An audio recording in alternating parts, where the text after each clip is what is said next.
లో జనసేన పార్టీ అధినేత పవన్ కళ్యాణ్ గారు భీమవరంలో కంటెస్ట్ చేసినప్పుడు ఊహించిన విధంగా గాజువాక్ కావచ్చు, భీమవరం కావచ్చు, టార్గెట్ పెట్టి ఓడించారు.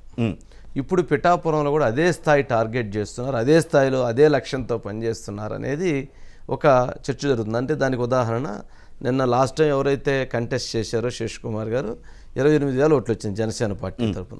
ఆమె నిన్న తీసుకొని పోయి వైసీపీలో జాయిన్ చేసుకున్నారు. అంటే ఇటువంటి ఒక వ్యూహం ఉంది అంటున్నారు, ఏమంటారు దానికి?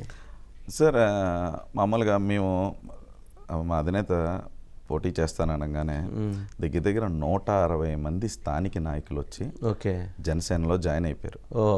జనసేనలో జాయిన్ అయిపోతే వీళ్ళేంటి 8 నెలల క్రితం రిజైన్ చేసిన ఆవిడ్ని వాళ్ళ చెల్లి ఆవిడ చెల్లి గారు ఆల్రెడీ కార్పొరేటర్ ద్వారంపూడి చంద్రశేఖర్ రెడ్డి గారి దగ్గర ఉంటారు.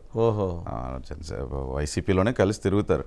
పార్టీలో ఉన్న వాళ్ళని మళ్ళీ పిలుచుకొచ్చి అక్కడ ఉన్న వాళ్ళని మళ్ళీ తీసుకెళ్ళి మళ్ళీ కండువాలు వేసుకుని, అంటే భయం ఏ స్థాయిలో ఉందో చూడండి. అంటే స్థానిక నాయకులు 160 మంది వస్తే ఎవరో ఒకరిని జాయిన్ చేసుకోవాలి, ఏం చేయలేదు తెలియక ఆవిడని తీసుకెళ్లి జాయిన్ చేసుకున్నారు. ఆ రకమైనటువంటి జాయిన్ చేసుకున్నారు. వాళ్ళకి ఏమి ఇస్తారని ఏం ఉండదు, ఊరికే ఏదో ఆ రోజు న్యూస్ కోసం జాయిన్ చేసుకున్నారు తప్ప ఏదో మేము హడావుడి చేస్తున్నాం.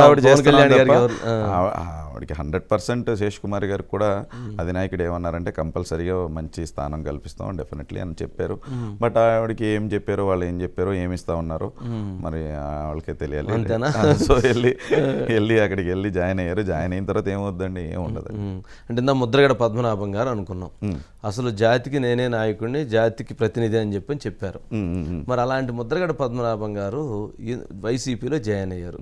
జాయిన్ అయిన తర్వాత ఇప్పుడు నా బాధ్యత పిఠాపురంలో పవన్ కళ్యాణ్ గారిని ఓడించడం, జనసేన పార్టీకి సంబంధించినటువంటి 21 మంది ఎమ్మెల్యే అభ్యర్థులను, 2 పార్లమెంట్ అభ్యర్థులను ఓడించడమే లక్ష్యంగా రంగంలో దిగుతున్నారు అంటున్నారు. ఏంటి అసలు అది? అంటే ఏంటంటే సార్, కౌలు రైతులకి ఇంటింటికి వెళ్ళి లక్ష ఇవ్వటం ఈయనకి నచ్చలేదా సార్? లేకపోతే ఆర్మీ డొనేషన్కి ఇచ్చింది నచ్చలేదా సార్?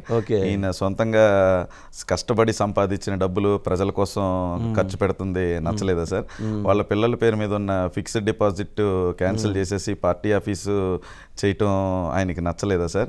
ఏం చేశారని పవన్ కళ్యాణ్ గారిని ఓడించాలి? ఏంటి ప్రజలకు ఏమన్నా మంచి చేసేస్తారని నేను భయమా? ప్రజలకు మంచి చేస్తారేమోననే, ప్రజలకు ఏమైనా మంచి చేస్తారని ఓడించాలి అంటే ఈ అన్యాయం చేసి ఉండాలి, తప్పు చేసి ఉండాలంటే ఓడించవచ్చు.